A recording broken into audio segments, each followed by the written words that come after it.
Vocês acreditam que um homem pode olhar nos olhos de uma mulher, prometer amor eterno diante de Deus e de toda a família e depois simplesmente fugir no momento mais importante?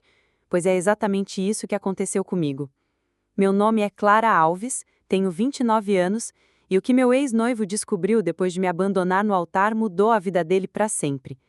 Mas antes de chegar nessa parte, eu preciso contar para vocês como tudo começou, porque essa história tem reviravoltas que nem eu imaginava que fossem possíveis. Era 15 de outubro de 2022, uma manhã ensolarada de primavera em São Paulo. O dia que deveria ser o mais feliz da minha vida começou às 6 da manhã na casa da minha tia Helena, no bairro de Vila Madalena. Eu havia passado a noite lá, porque, segundo a tradição, o noivo não pode ver a noiva no dia do casamento antes da cerimônia. Acordei com o cheiro de café fresco e pão de açúcar que minha tia havia preparado especialmente para mim. Bom dia, princesa, disse tia Helena entrando no quarto com uma bandeja. Como está se sentindo? Eu me espreguicei na cama, sentindo aquela mistura de nervosismo e felicidade que só quem já passou por isso entende. Ansiosa, empolgada, um pouquinho nervosa, respondi, aceitando a xícara de café. Tia, você acha que o vovô Augusto estaria orgulhoso de mim hoje? Helena se sentou na beirada da cama e segurou minha mão. Ela sempre foi mais que uma tia para mim. Depois que perdi meus pais aos 12 anos, ela e meu avô foram tudo que eu tinha. Clara, minha filha, seu avô te amava mais que tudo neste mundo. Tenho certeza de que ele está te olhando de onde estiver e sorrindo. Fiquei alguns minutos em silêncio, lembrando do vovô. Augusto Alves havia morrido há 2 anos, aos 78 anos, deixando um vazio enorme na minha vida.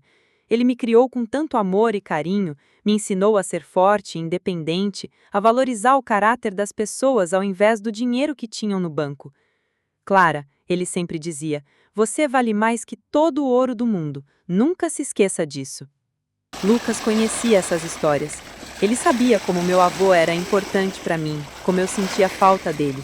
Nos últimos meses de preparação do casamento, Lucas havia se mostrado compreensivo, consolando quando eu ficava triste pensando que o vovô não estaria lá para me entregar no altar. Às 9 da manhã, a casa virou um verdadeiro salão de beleza.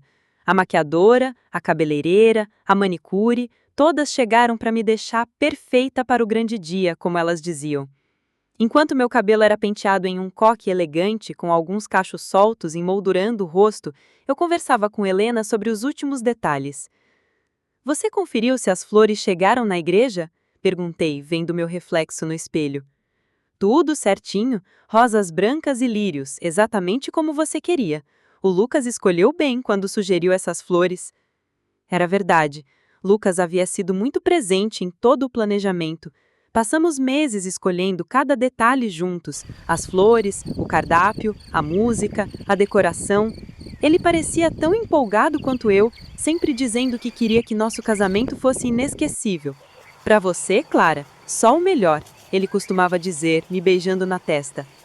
Conheci Lucas há 3 anos numa festa de aniversário de uma amiga em comum.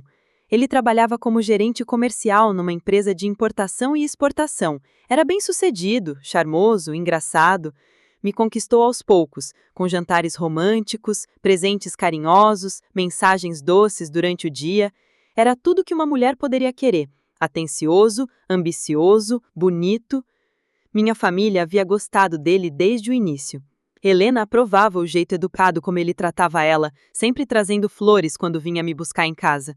Esse rapaz tem boas intenções, ela me dizia. Até os amigos do meu avô, que costumavam ser desconfiados com qualquer pretendente meu, haviam aprovado Lucas. Por volta das 11 da manhã, comecei a vestir o vestido de noiva.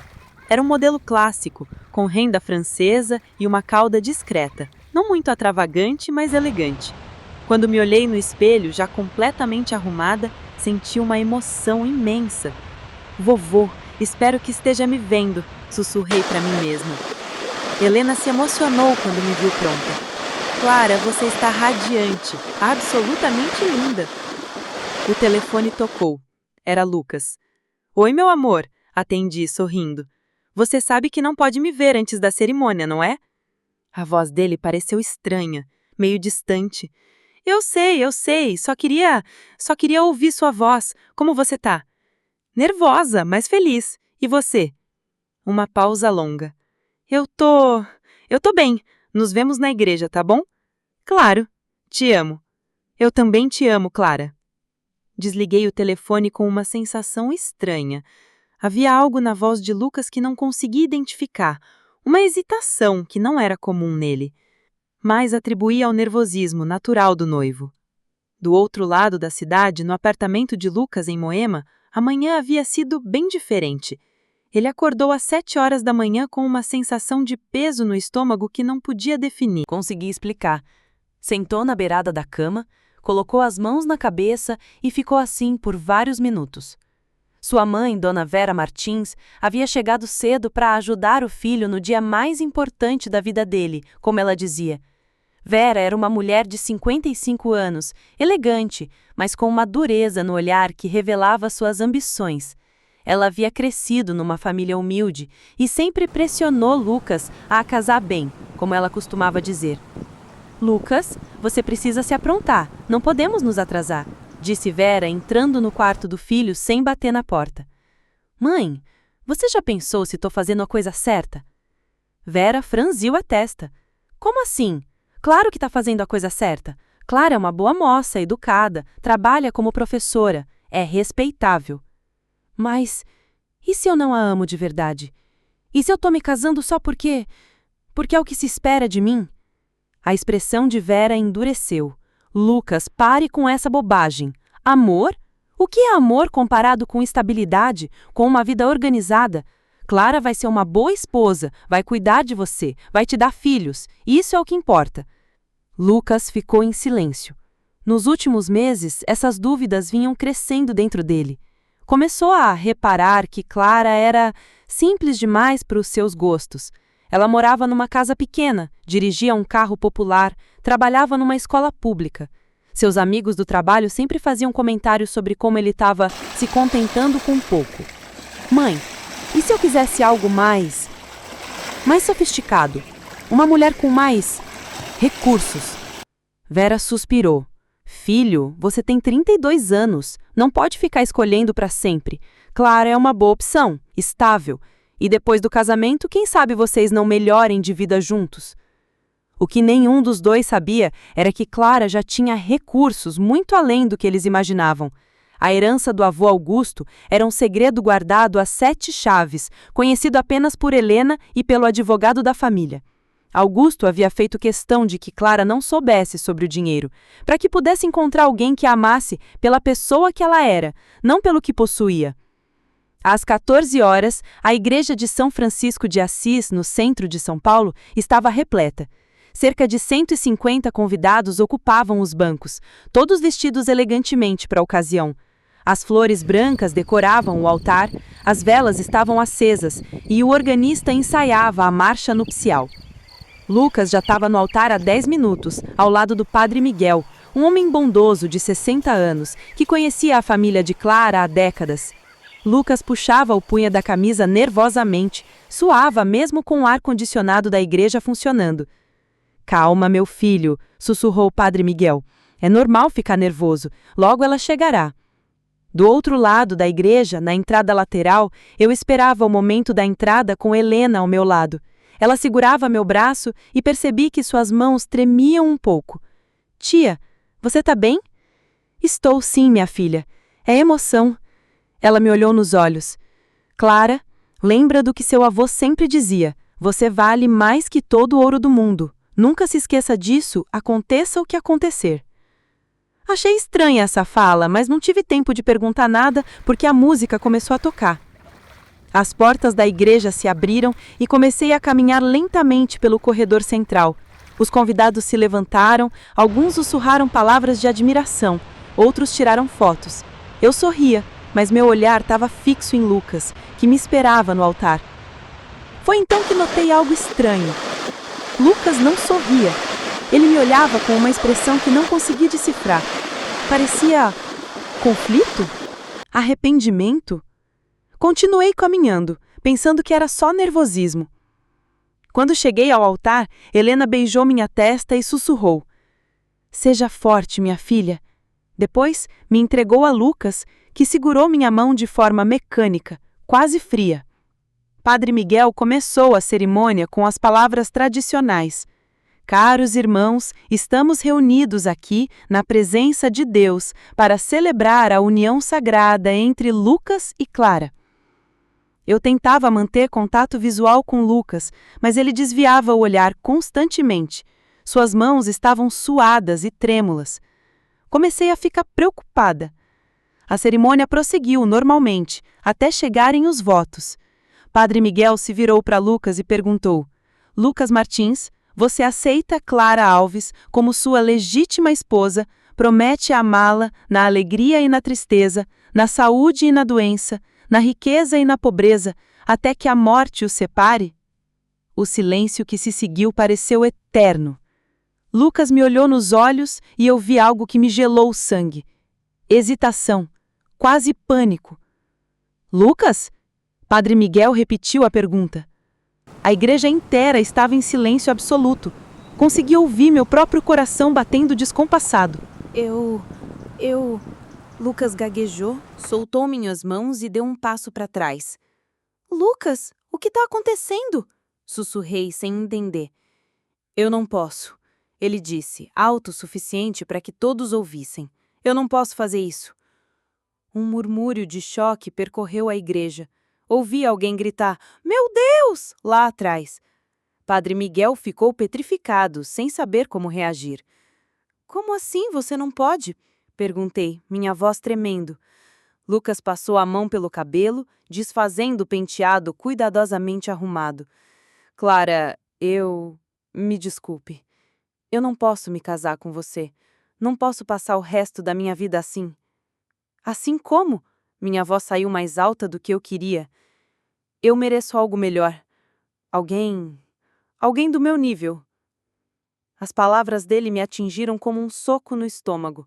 Senti as pernas bambas, a visão escureceu por um momento, os murmúrios na igreja ficaram mais altos.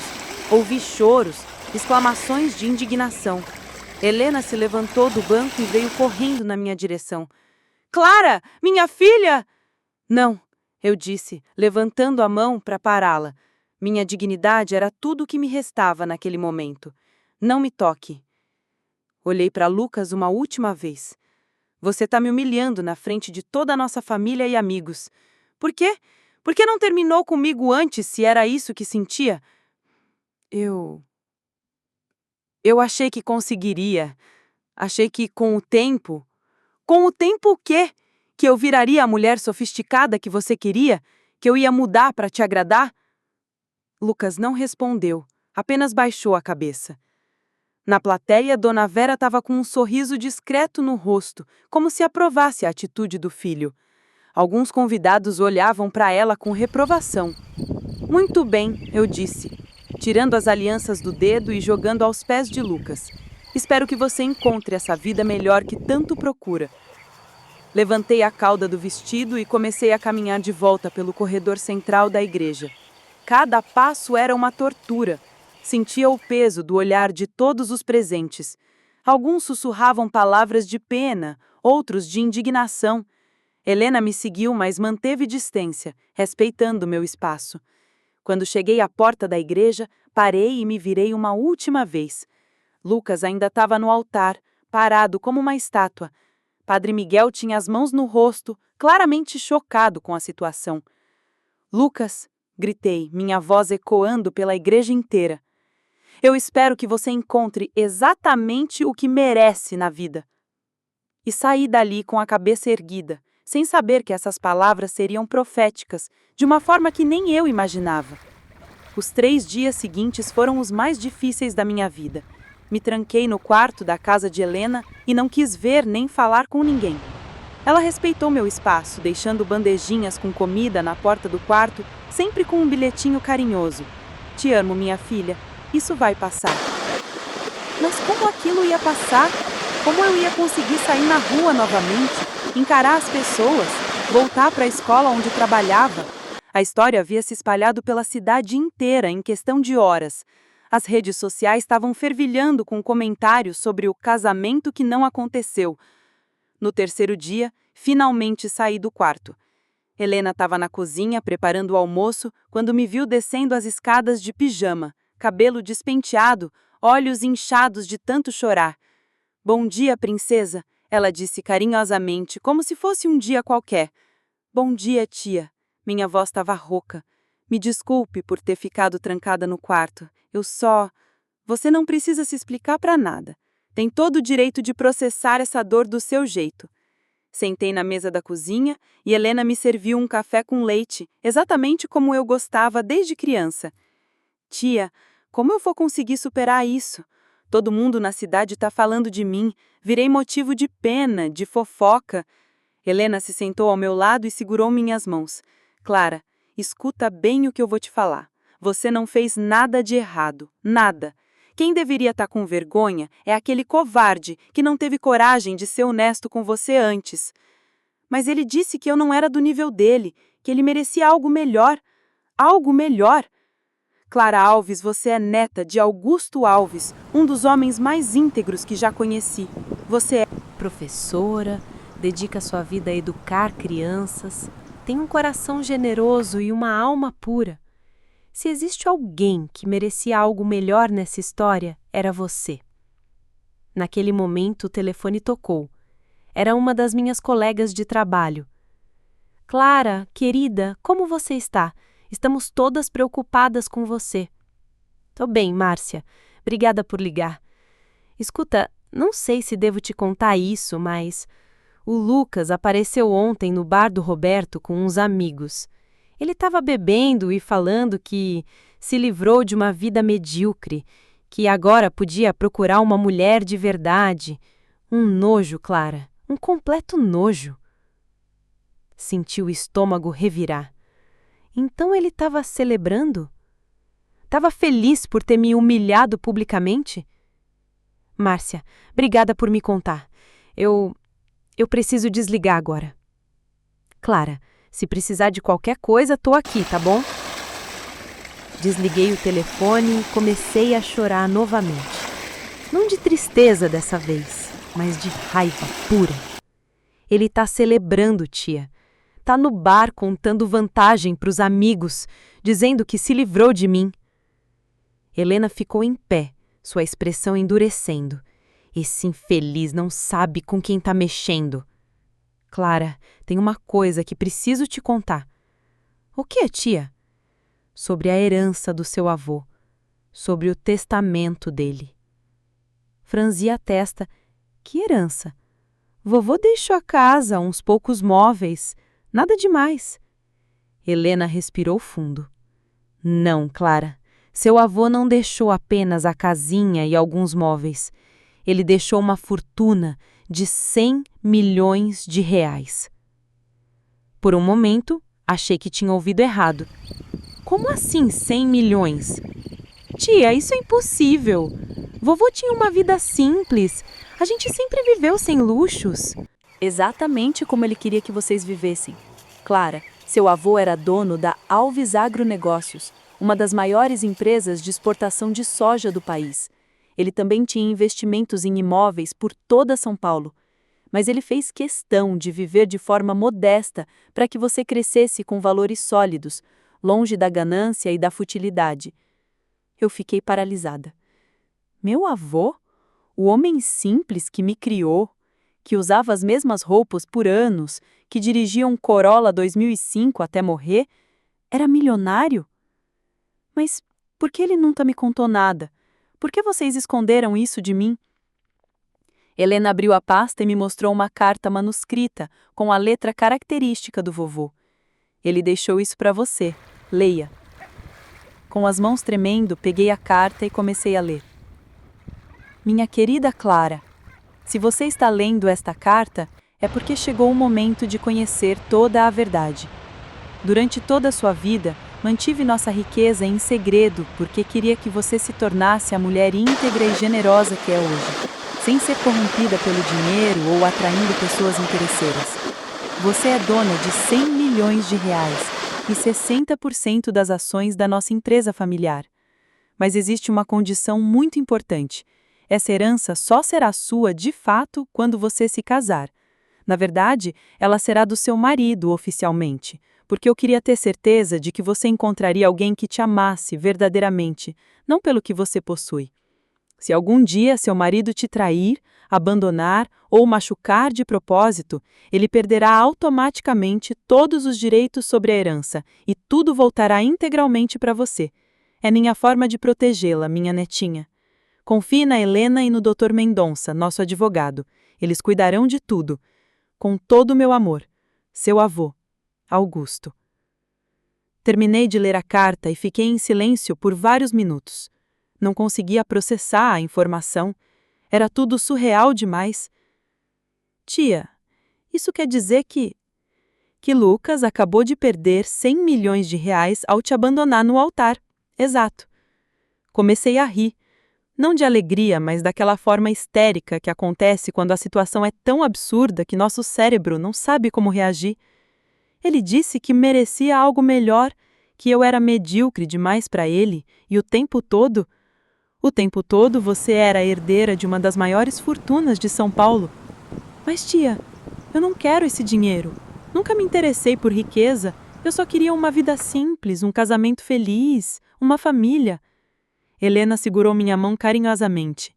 Minha filha, você não precisa mudar quem é por causa do dinheiro. Seu avô sabia disso, por isso ele confiou tudo para você. Ele sabia que você usaria essa riqueza de forma sábia, para ajudar as pessoas, para fazer o bem. E agora? O que eu faço com essa informação? Agora você se recupera dessa traição, levanta a cabeça e segue em frente.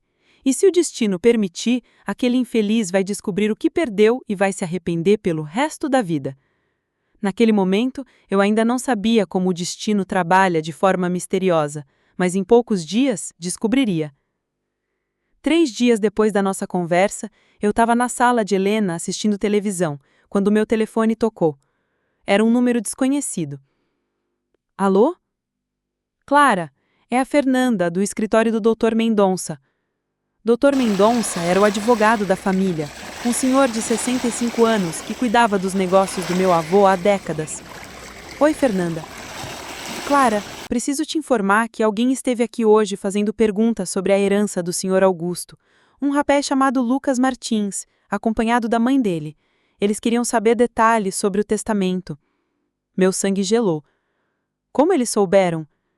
Parece que alguém comentou sobre a herança em algum lugar e a notícia chegou até eles. O Dr. Mendonça não revelou nenhuma informação, obviamente, mas eles insistiram muito, principalmente a mãe dele. O que eles queriam saber exatamente? Se ainda havia tempo de reverter a situação, se havia alguma brecha legal, se o casamento pudesse ser refeito, coisas assim. Desliguei o telefone com uma mistura de nojo e satisfação. Então Lucas havia descoberto, e pelo visto não estava nada feliz com a descoberta. O que eu não sabia era como exatamente ele havia ficado sabendo. Mas vou contar para vocês, porque essa parte da história é quase cômica de tão patética. Na quarta-feira anterior, Lucas estava almoçando com um cliente importante da empresa onde trabalhava, o Sr. Rodrigues, que era dono de uma grande trading de grãos. Eles estavam no restaurante Figueira Rubaiá, discutindo um contrato de exportação. Lucas, me desculpe a indiscrição, mas soube que você cancelou seu casamento recentemente, tudo bem? Ah, Sr. Rodrigues, foi a melhor decisão que tomei. A moça era, como posso dizer, muito simples para mim. Professora, sem grandes aspirações. Eu precisava de alguém mais adequado ao meu futuro. Sr. Rodrigues franziu a sobrancelha. Como é o nome dela mesmo? Clara Alves. A expressão do empresário mudou completamente. Clara Alves? A neta do Augusto Alves? Conhecia o avô dela? Conhecia? Rapaz, Augusto Alves era um dos homens mais ricos de São Paulo, dono da Alves Agronegócios, nossa maior concorrente. E você está me dizendo que abandonou a neta dele no altar? Lucas sentiu o mundo desmoronar embaixo dos pés. Como assim, um homem mais rico? O velho vivia numa casa simples, dirigia um Corolla velho. Augusto sempre foi discreto com o dinheiro, mas a empresa dele movimenta centenas de milhões por ano e, pelo que sei, a neta era a única herdeira. Lucas mal conseguiu terminar o almoço. Saiu do restaurante em pânico, ligou para a mãe e contou tudo. Dona Vera ficou histérica. Lucas, você abandonou uma herdeira de 100 milhões no altar? Você tá louco? Foi assim que, no dia seguinte, os dois apareceram no escritório do Dr. Mendonça, desesperados atrás de uma solução. Doutor, deve haver alguma forma de resolver isso, implorava a Dona Vera. Foi um mal-entendido, meu filho estava nervoso, não pensou direito. Dr. Mendonça, um homem sério e elegante, os olhou por cima dos óculos. Senhora, seu filho humilhou publicamente minha cliente diante de 150 convidados. Segundo o testamento de Augusto Alves, qualquer ato de traição ou abandono resulta na perda automática e irrevogável de todos os direitos sobre a herança. Mas eles nem chegaram a se casar oficialmente? Argumentou Lucas. Não importa. O abandono no altar é considerado traição na cláusula específica que o Sr. Augusto redigiu. Não há recurso possível. Mãe e filho saíram do escritório devastados. Lucas passou o resto da semana bebendo, faltando ao trabalho, numa depressão profunda. Ele havia perdido não apenas Clara, mas também a chance de uma vida de luxo que nem imaginava que existisse. Eu sou um idiota. Eu sou o maior idiota do mundo, ele repetia para si mesmo. Foi numa quinta-feira, 2 semanas após o casamento desfeito, que Lucas decidiu tentar me reconquistar. Ele apareceu na escola onde eu trabalhava no fim do meu turno com um buquê enorme de rosas vermelhas. Quando saí da sala dos professores e o vi parado ali no portão, senti uma mistura de raiva e nojo. Ele estava com aparência descuidada, barba por fazer, olhos vermelhos. Clara, por favor, preciso falar com você. Não temos nada para conversar, Lucas, vá embora. Por favor, só 5 minutos. Eu preciso te explicar. Algumas colegas de trabalho pararam para observar a cena. Não queria causar mais um escândalo na escola, então aceitei conversar ali, mas na porta, onde todos pudessem ver. Fala rápido. Clara, eu cometi o maior erro da minha vida.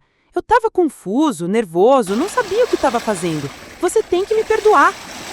Ah, agora você sabe que cometeu um erro? Que coincidência, não é? Será que isso não tem nada a ver com uma certa herança que você descobriu?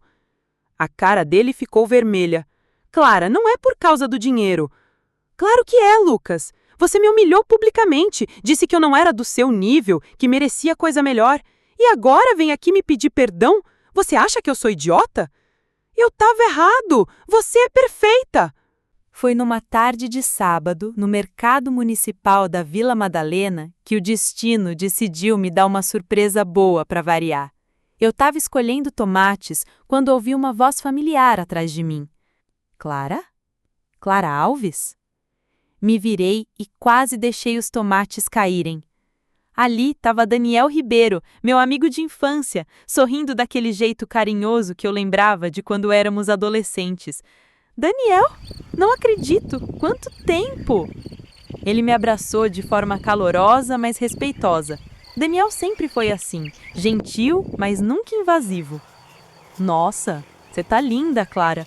Quantos anos? Deve fazer uns 10 desde a última vez que nos vimos. Pelo menos isso. O que você tá fazendo aqui em São Paulo? Pensei que tinha se mudado para o exterior. Morei 5 anos na França estudando arquitetura, depois mais 2 na Alemanha. Voltei para o Brasil há 6 meses e tô montando meu escritório aqui. E você, ainda professora? Ainda professora e muito feliz com isso. Conversamos ali mesmo entre as bancas do mercado por quase 1 hora. Daniel me contou sobre os projetos que estava desenvolvendo, principalmente voltados para a habitação popular e escolas públicas. Seus olhos brilhavam quando falava do trabalho, da vontade de usar a arquitetura para melhorar a vida das pessoas. Daniel, que coincidência incrível! Eu estava justamente pensando em como investir numa escola melhor para a comunidade onde trabalho. Ele sorriu. Sério?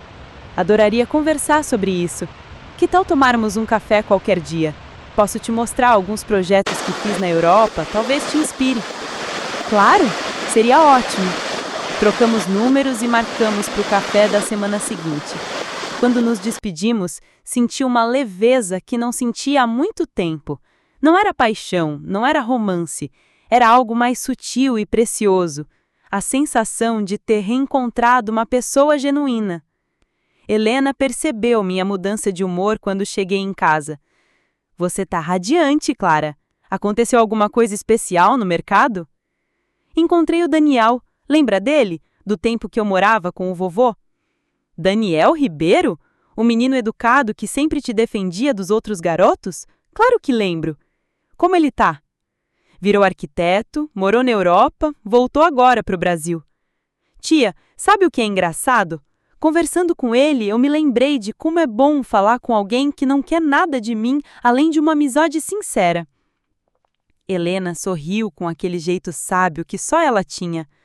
Às vezes, Deus coloca as pessoas certas na nossa vida no momento exato em que a gente precisa delas.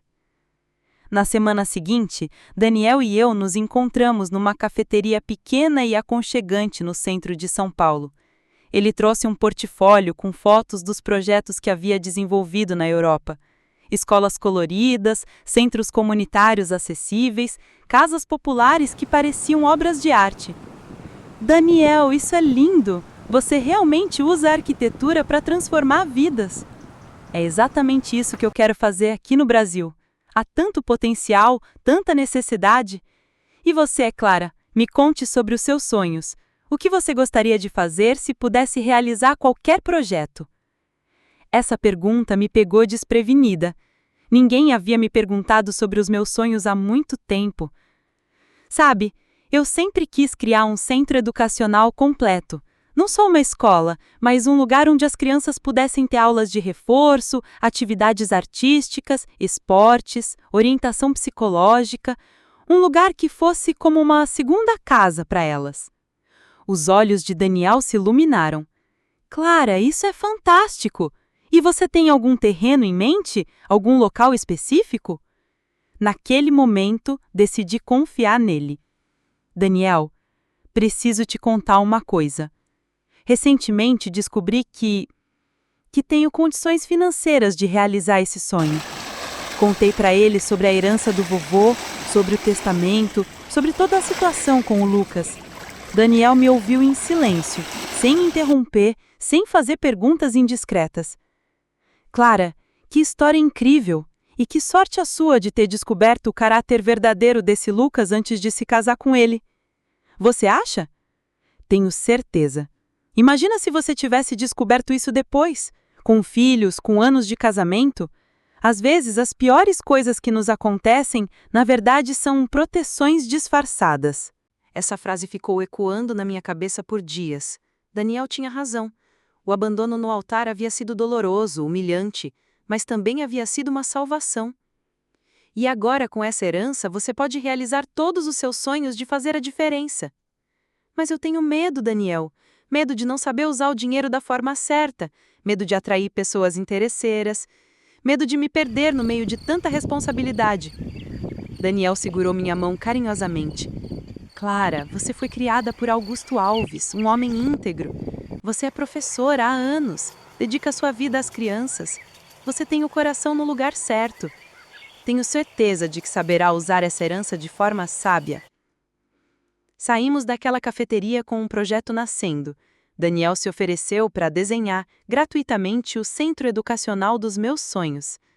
Será meu presente para as crianças da sua comunidade, ele disse. Nas semanas seguintes, nos encontramos várias vezes para discutir o projeto. Sempre em locais públicos, sempre conversa sobre trabalho, mas eu percebia que estava acontecendo algo mais profundo entre nós. Daniel me olhava com admiração genuína, não pela herança, mas pela pessoa que eu era. E eu estava redescobrindo como era bom me sentir valorizada pelo meu caráter, e não pelo meu dinheiro. Enquanto eu florescia com os projetos do centro educacional e a companhia de Daniel, Lucas estava vivendo o oposto. Sua vida desmoronava como um castelo de cartas. A primeira coisa que aconteceu foi no trabalho. Senhor Rodrigues, o empresário que havia revelado sobre a herança do vovô, espalhou a história pelos círculos empresariais de São Paulo. Em poucos dias, todo mundo sabia que Lucas havia abandonado uma herdeira milionária no altar. Você imagina a falta de caráter desse rapaz? Comentavam os empresários nos almoços de negócios. abandona a noiva no altar e ainda por cima perde 100 milhões? Que tipo de julgamento ele tem? A reputação de Lucas ficou manchada. Contratos começaram a ser cancelados, argumentando que não confiavam em alguém tão instável emocionalmente. Seu chefe na empresa de importação e exportação o chamou para uma conversa séria. Lucas, você entende que sua vida pessoal está afetando nossos negócios? Perdemos 3 contratos importantes esta semana. Os clientes não querem trabalhar com você. Mas, senhor, isso é injusto. Minha vida pessoal não deveria interferir no trabalho. Claro que deveria. Negócios são baseados em confiança, Lucas. E você demonstrou-se alguém que toma decisões impulsivas e depois se arrepende. Como posso confiar a você com contratos de milhões? Lucas foi rebaixado de cargo e teve o salário cortado pela metade. Dona Vera, que antes o apoiava, agora o torturava diariamente com cobranças. Você arruinou nossa família, Lucas! 100 milhões! Você perdeu 100 milhões por causa do seu orgulho estúpido! Mãe, para de me lembrar isso toda hora. Vou lembrar sim, todo dia, até você encontrar um jeito de reverter essa situação. Mas não havia jeito de reverter. Dr. Mendonça havia sido claro. O testamento de Augusto era blindado juridicamente. Não havia brecha, não havia recurso. Lucas começou a beber pesado. Faltava ao trabalho, chegava atrasado nas poucas reuniões que ainda tinha. Os amigos que antes o invejavam pela liberdade de ter escapado do casamento, agora o evitavam. O cara é azarado, eles sussurravam. Melhor nem andar com ele. Foi numa dessas noites de bebedeira que Lucas descobriu sobre mim e Daniel. Ele estava num bar perto da escola onde eu trabalhava quando me viu saindo com um homem que não conhecia. Nos seguiu de longe até a cafeteria onde estávamos trabalhando nos projetos do centro educacional. Pela janela do estabelecimento, ele viu nossas mãos se tocarem sobre os desenhos, viu Daniel me olhar com carinho, viu meu sorriso. Um sorriso que eu não dava há meses. A raiva e o ciúme tomaram conta completamente dele. No dia seguinte, bêbado e desesperado, ele me ligou. Clara, quem é esse homem com quem você está saindo? Lucas! Como você tem a cara de pau de me ligar? E que homem? Não se faça de desentendida. Te vi ontem com um cara numa cafeteria. Vocês estavam bem íntimos. Lucas, você está me seguindo. Isso é perseguição. Responde a minha pergunta. Você já esqueceu de mim assim tão rápido? Já tá com outro? Lucas, para com isso. Você não tem nenhum direito sobre minha vida. Você me abandonou, lembra? Você disse que eu não era boa o suficiente para você. Mas eu me arrependi. Eu te expliquei que foi um erro. E eu te expliquei que não me interessa. Lucas, para de me ligar. Para de me seguir. Para de aparecer na minha vida. Acabou. Entendeu? Acabou. Desliguei o telefone, mas ele continuou ligando. Tive que bloquear o número dele. Naquela mesma semana, Lucas perdeu o emprego. A gota d'água foi quando chegou bêbado numa reunião importante e fez um escândalo, gritando que a vida era injusta e que ele merecia uma segunda chance. Lucas, você está demitido, disse o chefe na frente de todos os colegas. Limpe sua mesa e vá embora. Dona Vera quase teve um colapso nervoso quando soube. Agora você perdeu até o emprego. Como vamos pagar as contas? Como vamos manter nossa dignidade? Que dignidade, mãe? Você acha que alguém ainda nos respeita nessa cidade? Era verdade. A história havia se espalhado tanto que virara quase uma lenda urbana. Você conhece a história do cara que abandonou uma herdeira no altar? Virou piada de boteco. Lucas estava no fundo do poço. Desempregado, endividado, viciado em álcool, abandonado pelos amigos, torturado pela mãe e o pior de tudo, vendo de longe que eu estava reconstruindo minha vida e era claramente mais feliz sem ele. 2 meses depois do meu reencontro com Daniel, Lucas fez sua tentativa final e desesperada de me reconquistar. Era uma tarde chuvosa de abril e eu estava saindo da escola quando o vi parado debaixo de uma marquise, encharcado, com a aparência de quem não dormia há dias. Clara, por favor, só me escuta uma última vez. Dessa vez ele não estava com flores, não estava com charme, não estava com promessas vazias, estava apenas quebrado. Lucas, o que você quer? Já não causou problemas suficientes na minha vida? Clara, eu tô no fundo do poço. Perdi o emprego, tô devendo até os olhos, minha mãe não para de me culpar, meus amigos me abandonaram, eu preciso de você. Você precisa de mim ou você precisa dos meus 100 milhões? Ele hesitou, e essa hesitação disse tudo. Clara, tá bem, eu sei que o dinheiro é parte da equação agora, mas isso não muda o que eu sinto por você. E o que você sente por mim, Lucas? Porque eu olho para você e só vejo desespero. Não vejo amor, não vejo carinho, não vejo arrependimento genuíno. Vejo apenas um homem que descobriu que cometeu o erro financeiro da vida dele e agora quer consertar. Você está sendo injusta. Injusta? Você me humilhou publicamente, disse que eu não era do seu nível, comemorou sua liberdade em bares, me ignorou completamente por semanas. Só veio atrás de mim quando descobriu sobre a herança. E agora eu que estou sendo injusta. A chuva continuava caindo e eu estava ficando molhada, mas precisava terminar aquela conversa de uma vez por todas. Clara, eu reconheço que cometi erros, muitos erros. Mas eu mudei. As dificuldades que passei me fizeram crescer, me fizeram perceber o seu valor. Meu valor? Lucas, você conhece meu valor? Você sabe quais são meus sonhos, meus medos, minhas aspirações? Você sabe o que me faz feliz? Você sabe como eu gosto do meu café? Que tipo de filme me faz chorar? Que música eu escuto quando estou triste? Ele ficou em silêncio. Você não sabe nada disso, Lucas. Em 3 anos de relacionamento, você nunca se interessou realmente por quem eu sou. E sabe como eu sei disso? Porque em 2 meses de amizade, Daniel já sabe todas essas coisas sobre mim. A menção de Daniel o deixou transtornado. É com esse Daniel que você está saindo, Clara? Você mal conhece esse cara. Como pode confiar nele mais do que em mim? Porque ele me vê, Lucas. Ele realmente me vê. Quando conversamos, ele me escuta de verdade, se interessa pelas minhas opiniões, valoriza meu trabalho. E sabe qual é a diferença mais importante? Qual? Ele não sabe sobre a herança há meses e nunca perguntou sobre a minha vida financeira. Nunca sugeriu como eu deveria gastar meu dinheiro, nunca falou sobre as coisas que poderíamos comprar juntos. Ele gosta de mim, da Clara professora, da Clara simples que você desprezou. Mas eu também gosto da Clara professora. Não, Lucas, você tolera a Clara professora porque agora sabe que ela vem com um pacote de 100 milhões. Se eu não tivesse herdado nada do meu avô, você estaria aqui debaixo da chuva me implorando para voltar? O silêncio dele foi ensurdecedor. É isso mesmo que eu pensei.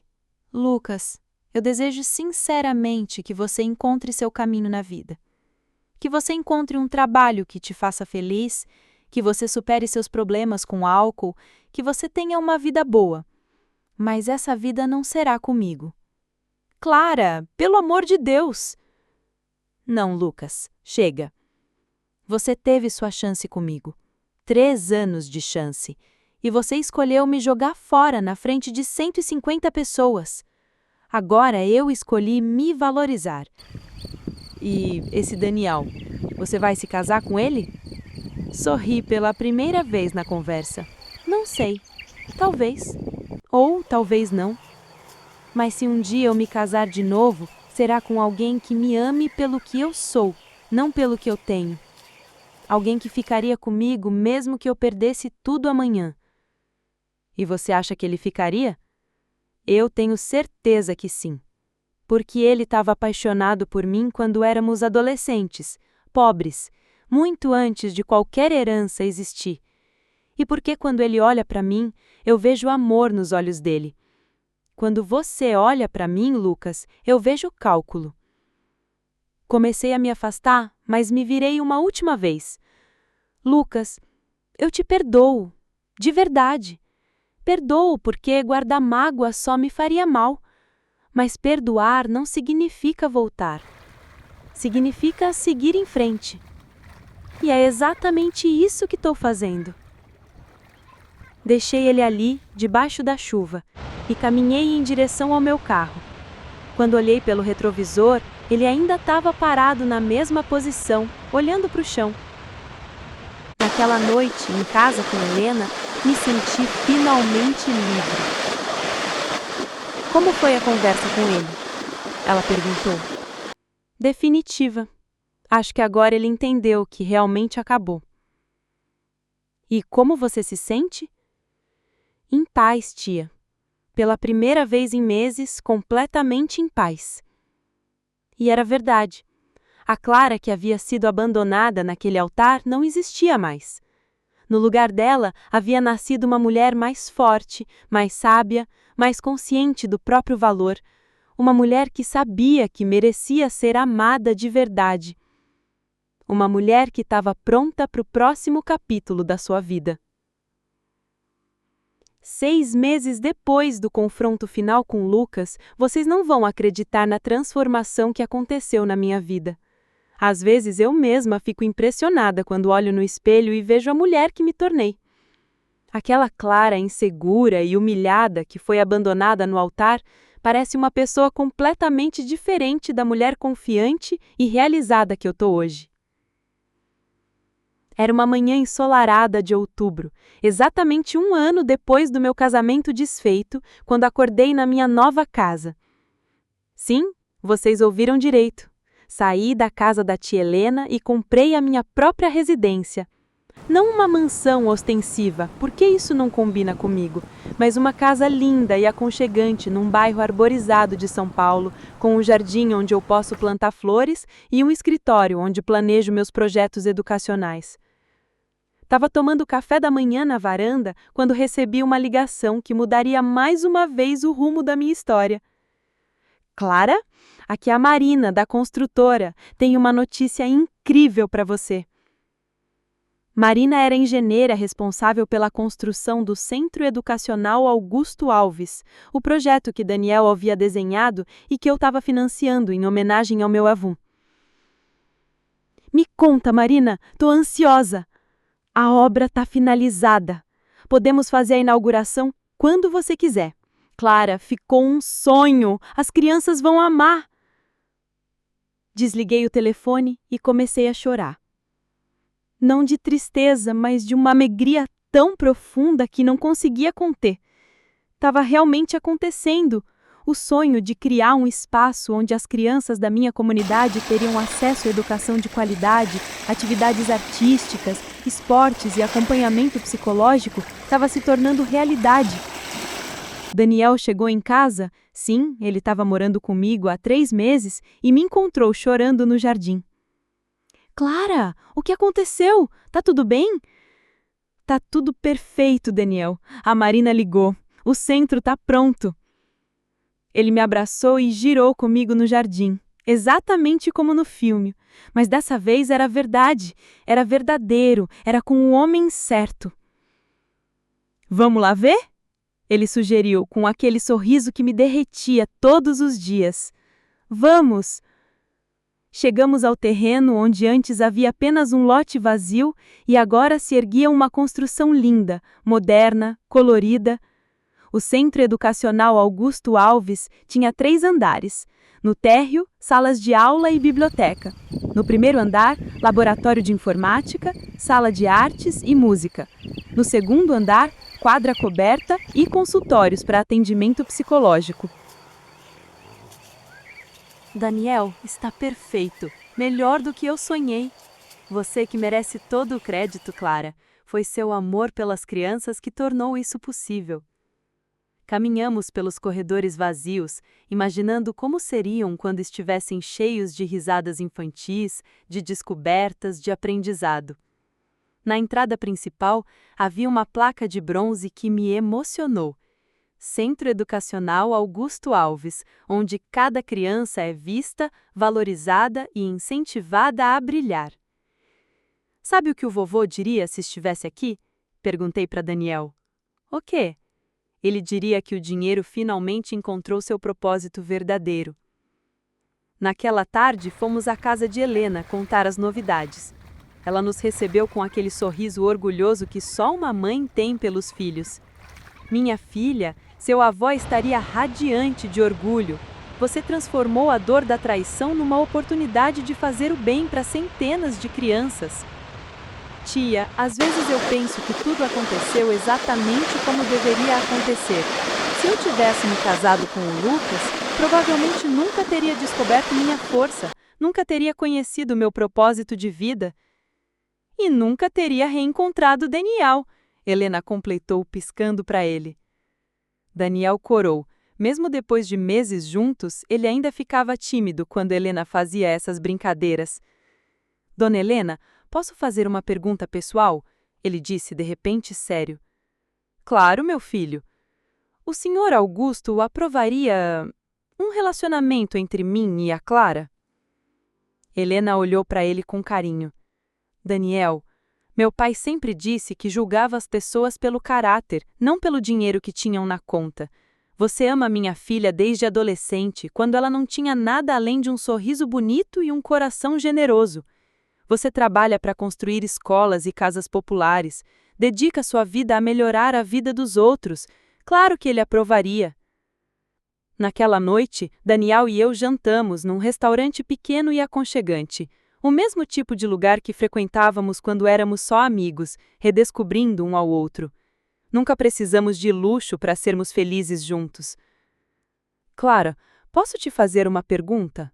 No meio do jantar, ele disse. Claro.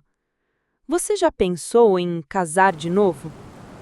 Meu coração disparou. Por que está perguntando? Porque eu penso nisso todos os dias. Penso em como seria acordar ao seu lado para sempre, construir uma família juntos, crescer velhos juntos. Daniel, calma, não estou te pedindo em casamento agora. Sei que você precisa de tempo para curar completamente as feridas do que passou. Só quero que você saiba que quando estiver pronta, eu estarei aqui. Segurei a mão dele sobre a mesa. Daniel, você sabe qual é a diferença entre você e Lucas? Qual? Lucas me pediu em casamento porque queria me possuir. Você me fala de casamento porque quer dividir a vida comigo. É uma diferença enorme. Ele sorriu daquele jeito que me fazia sentir a mulher mais amada do mundo. E para sua informação, continuei, eu também penso nisso todos os dias. Uma semana depois, fizemos a inauguração do Centro Educacional Augusto Alves.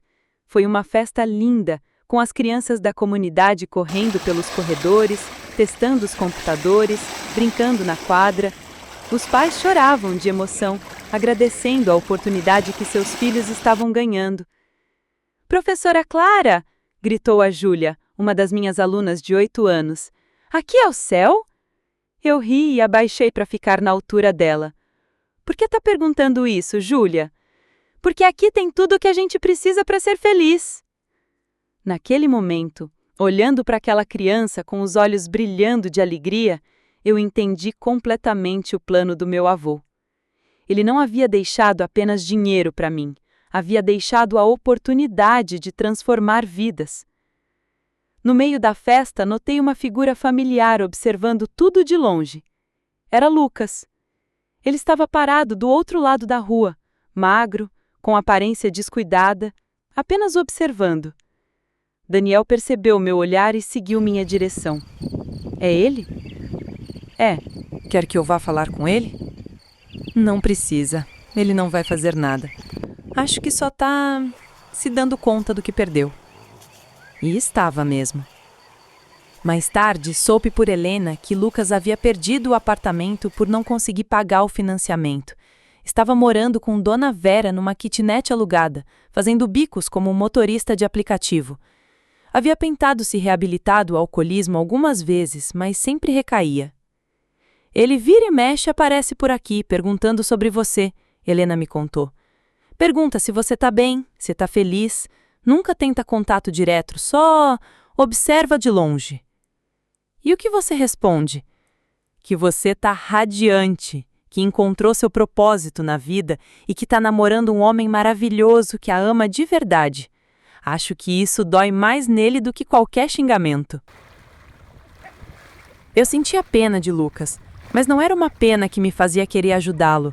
Era a pena que sentimos por pessoas que fizeram escolhas ruins e agora colhem as consequências. Ele havia tido todas as oportunidades de ser feliz comigo e havia preferido apostar numa vida que ele achava que seria melhor. 2 meses após a inauguração do centro, numa noite chuvosa de dezembro, Daniel me surpreendeu.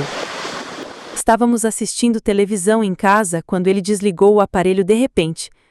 Clara, preciso te contar uma coisa. Que susto, Daniel, que foi? Ele se ajoelhou no chão da sala, tirou uma caixinha pequena do bolso e meu mundo parou. Clara Alves, eu te amo desde os 15 anos de idade. Te amei quando você usava aparelho nos dentes e óculos grossos. Te amei quando você era só uma menina sonhadora que queria ser professora. Te amei à distância durante todos esses anos que passamos separados. E te amo hoje pela mulher incrível, generosa e corajosa que você se tornou. Eu comecei a chorar, mas dessa vez eram lágrimas de felicidade pura. Você quer se casar comigo? De verdade, dessa vez, com alguém que te ama pelo que você é, não pelo que você tem? Daniel! Antes de responder, deixa eu te falar uma coisa. Se você aceitar, você é o homem mais sortudo do mundo. Não pelos seus milhões, eu nem penso nisso quando olho para você.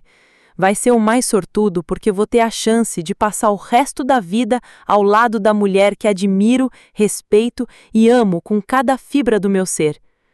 Daniel Ribeiro, eu disse entre lágrimas, claro que eu quero me casar com você. O anel era simples, elegante, perfeito. Não era o maior diamante do mundo, não era a joia mais cara, mas era escolhido com amor por alguém que realmente me conhecia. Daniel, posso te fazer um pedido? Qualquer coisa. Quando formos ao cartório assinar os documentos, você aceita assinar uma declaração de separação total de bens? Ele me olhou surpreso. Clara, por quê? Porque quero ter certeza de que você está se casando comigo por amor, não por interesse. E quero ter certeza de que se um dia a nossa relação não der certo, você não vai ficar comigo só pelo dinheiro. Daniel, meu amor, eu assinaria qualquer papel que você quisesse. Poderia até assinar renunciando o direito de usar o seu sobrenome se fosse necessário. Eu só quero você. Naquela noite, liguei para Helena para contar a novidade. Tia, o Daniel me pediu em casamento. Graças a Deus, já estava na hora. E então, você aceitou? Claro que aceitei, mas tia, dessa vez vai ser diferente. Vai ser um casamento pequeno, íntimo, só para família e amigos próximos. Nada de pompa, nada de festa gigante. Clara, você aprendeu a lição mais importante da vida. O que importa não é o tamanho da festa, mas a qualidade do amor. Exatamente. E tia, sim? Obrigada, por tudo. Por me amparar quando eu precisei, por revelar o segredo do vovô na hora certa, por me ajudar a descobrir minha força. Minha filha, eu não fiz nada além do que qualquer mãe faria pela filha. Você é muito mais que uma tia para mim. É minha segunda mãe. Casamos numa cerimônia simples, no jardim da nossa casa, numa manhã de março.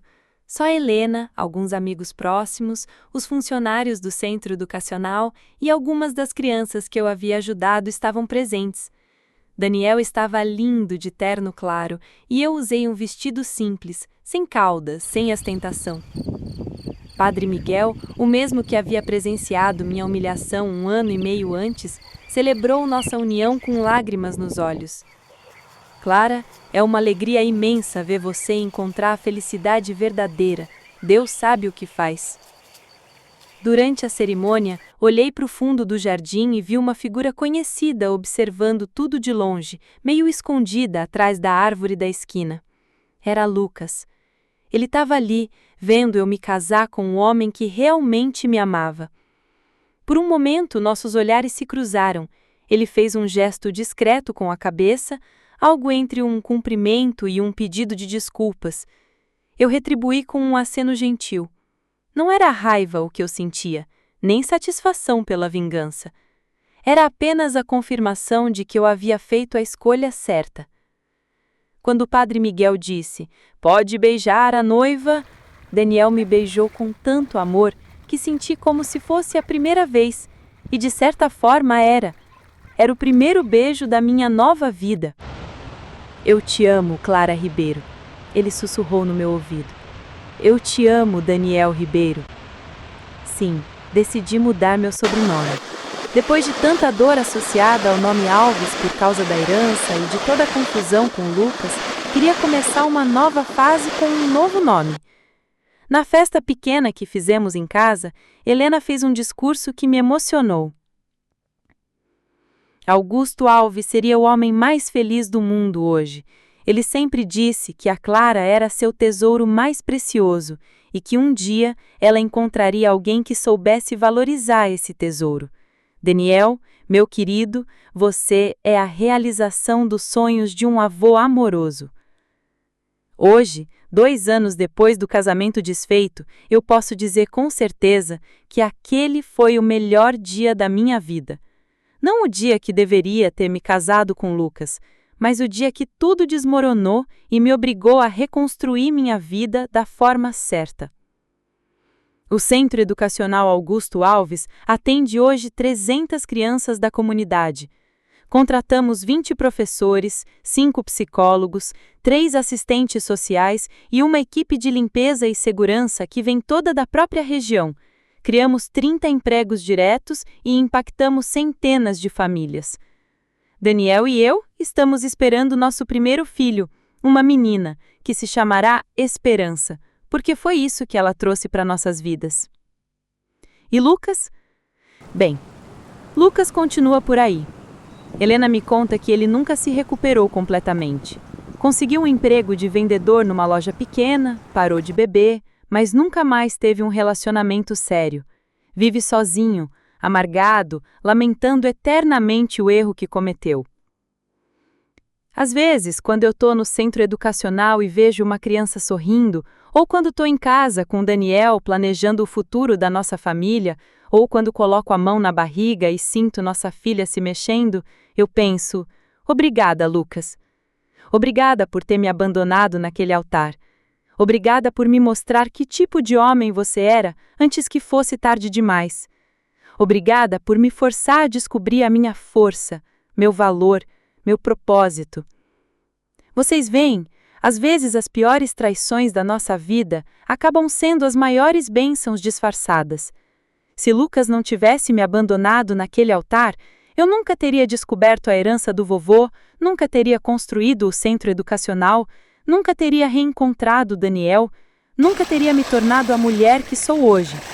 O universo realmente tem seus próprios planos de justiça.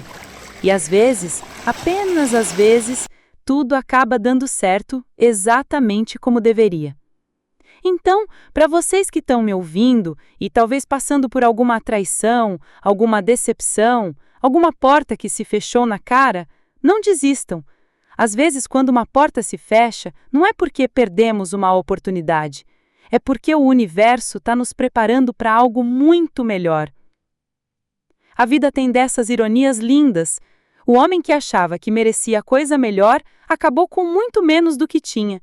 E a mulher que foi considerada não boa o suficiente descobriu que valia muito mais do que imaginava. Esta é a minha história. Uma história de traição que se transformou em libertação, de humilhação que se tornou força, de um final que se revelou um começo. E sabe qual é a melhor parte? Esta é apenas o começo da minha nova história. Uma história que eu estou escrevendo todos os dias, ao lado do homem que me ama de verdade, fazendo a diferença na vida de centenas de crianças, honrando a memória do meu avô. Uma história onde eu sou a protagonista da minha própria vida. E vocês? Quando vão começar a escrever a sua própria história de superação? Fim. Às vezes, o que parece ser o fim de tudo é apenas Deus fechando uma porta errada para abrir a porta certa. Clara Ribeiro.